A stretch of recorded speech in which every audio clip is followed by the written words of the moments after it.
মহাদেবকে বলা হয় সবচেয়ে বড় বৈষ্ণব, কারণ তিনি শ্রীকৃষ্ণের ভক্ত।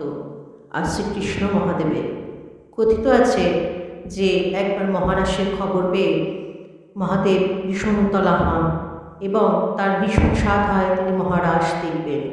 তাই তিনি উপস্থিত হন মহারাস দেখতে, কিন্তু সেখানে ললিতা সখীর দ্বারা বাধাপ্রাপ্ত হন, কারণ সেখানে পুরুষদের প্রবেশ নিষিদ্ধ ছিল।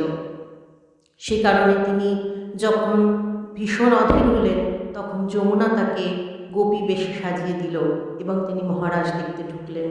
কিন্তু শ্রীকৃষ্ণের চোখ কি আর তা এড়ায়? তিনি ঠিক বুঝতে পারলেন স্বয়ং মহাদেব গোপী সাজে উপস্থিত হয়েছেন এবং কোনো না কোনোভাবে ছল চাতুরি করে যখন মহাদেবকে তিনি ধরে ফেললেন, তখন থেকে তার নাম হলো গোপেশ্বর মহাদেব। তিনি গোপেশ্বর মহাদেব হিসেবে বৃন্দাবনে আজও বিরাজমান এবং যখনই কোনো ভক্ত বৃন্দাবন দর্শনে যান, তখনই গোপেশ্বর মহাদেব দর্শন করেন।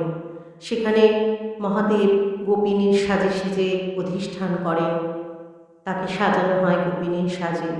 সে যে কি অপরূপ দৃশ্য, যে না দেখেছে সে কল্পনাও করতে পারবে না। তাই কে বলে কৃষ্ণ বড় না শিব? উভয়ের পরিপূরক, উভয়ের ভক্ত। জয় মহাদেব, জয় শ্রী।